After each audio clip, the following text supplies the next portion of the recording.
Okay, so this is going to be our DPT quick low back and hip flow. We got 4 exercises for you to do, and we're going to do them in real time right now. This is all easy stuff. You don't need any special equipment. Some of it will be kneeling on the ground, so if you want something to put underneath you, like a pillow or a pad or something like that, go ahead and grab that, maybe a towel. But otherwise, it's something that you can do almost anywhere as long as you can get down on the ground. Okay, so we're going to start off with a cat and cow. So what that is, we're just going to go hands and knees like this. And what we're going to start with is kind of that angry cat position. So you're just going to tuck your butt underneath you, kind of arch your back up towards the sky. And then you're going to drop your belly button down towards the floor as you look up. And we're going to do 10 of these. So there's 2. And all you're trying to do is just move through a pretty comfortable range. Nothing should be painful, and if it is, you can always shorten the range.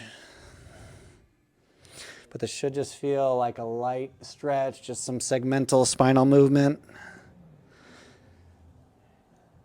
6, 7. A little bit of loading through the shoulders, which always feels good. 8, 9, 10. Okay, easy enough. Next, we're going to go into our modified world's greatest stretch. So I'm going to go kind of 3/4 here for you. You're going to have one knee down. You're going to bring the other leg forward. From here, what we're going to try to do is we're going to do what we call elbow to instep. You're going to try to take that same side elbow and reach it down towards your instep as far as you can, which should get a big stretch through this part of your hip here. And I'm going to reach down, and you can see I can't quite get there. I'm going to pause for a breath or two, and then reach up towards the sky. It's totally okay to have this back knee down on the ground, but we're just going to try to get a little thoracic rotation there. Let's go 5 of these and see if each time you try to get that elbow down to that instep, if we can just go a little further. Almost there. That was only 3.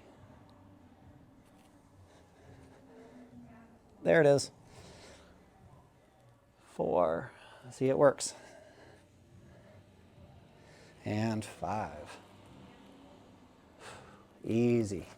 Okay, I'm going to go ahead and switch sides. So same thing. What you might find is one side's different than the other, and that's okay.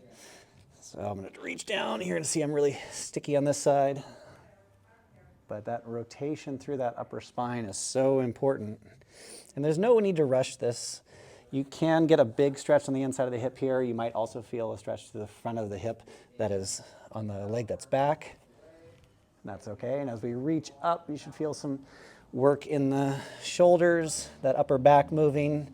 If you're really flexible, this should feel easy. If you're not, just might feel a little stiff, and that's okay.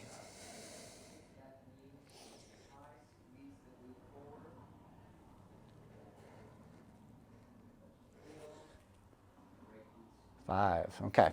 So I have a little bit of extra work to do on that left leg just to make sure that it starts to get down there, but the more often I do this, the better it should get. Next, what we're going to do is we're going to do our half kneeling Tri-Planar hip flexor stretch. So what we're going to do is nice and tall with that knee down, that other foot out in front of you. Just in this position, if I just squeeze this glute, it's going to push my hip forward a little bit, and it's going to stretch right here. But what we're going to do with this Tri-Planar, we're going to go 10 times forward, 10 times side to side, and then 10 times into rotation. So rather than losing that glute and kind of pushing my belly button forward, what I want to do is think about squeezing that glute, and I'm going to push my knee forward. And I'm just going to pulse forward 10 times. 3, 4. Try to keep this going. 5, 6, 7, 8, 9, 10. Okay, so now that was forward.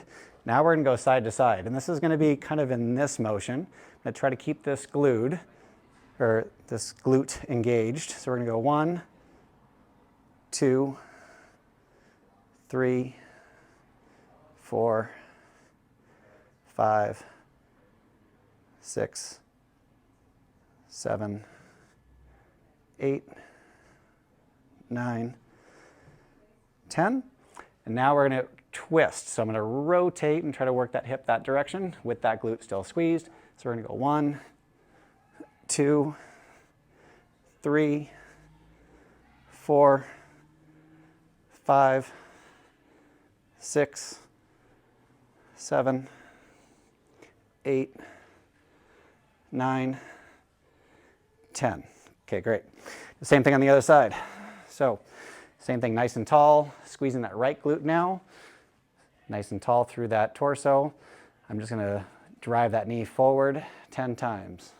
2. Keeping that glute squeezed. 3, 4, 5, 6, 7, 8, 9, and 10. Now, again, nice and tall, side to side. 1, 2. Should feel a little different than the forward and back. 4, 5, 6, 7, 8, 9, 10. Now we're going to add that rotation, keeping that glute squeezed again.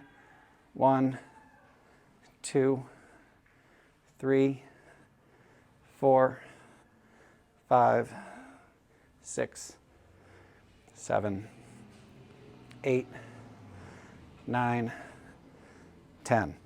Okay, hips should be nice and loose. Last part of this is we want to turn on your core a little bit and turn on that glute. So we're going to lie down on your backs.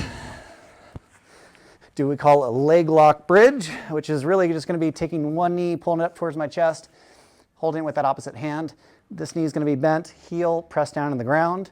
Take this other hand, place it on the ground for balance. I'm just going to drive that heel into the ground. I'm going to try to squeeze my butt as hard as I can and try to get a straight line from my knee to my hip to my shoulder, as much as I can at least. And I'm holding this because this is going to protect my low back from doing all the work. And we're just going to do 10 of these. 2, 3. And if your hamstring cramps, 4. It means you're not using your butt enough.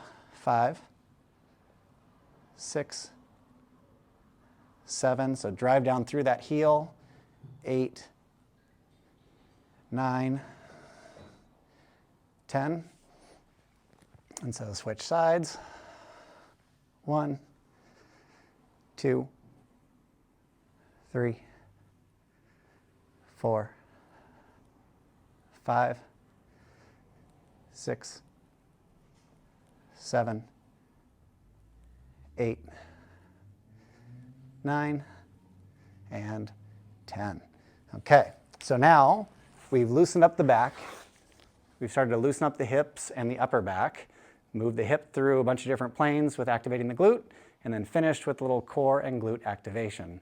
This should help decrease pain, increase mobility through the spine and hips, and generally help undo a lot of the sitting and other kind of static tightness that can develop over time, and turn those muscles back on, make the hips a priority. That can help with back pain a lot. So give that a try. You can go through it 1 to 3 times, see how it feels.